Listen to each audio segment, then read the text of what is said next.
Hello, in front of me I've got XIAOMI 15T. In this video I'll show you how to hard reset smartphone via settings.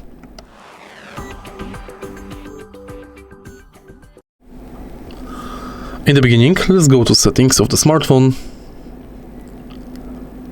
and go to About Phone. Scroll down and select Factory Reset.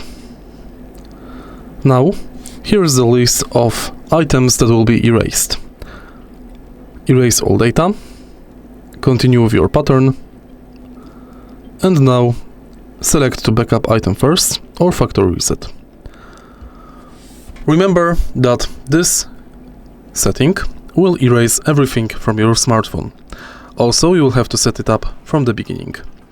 If you find this video helpful, please leave like, comment and subscribe.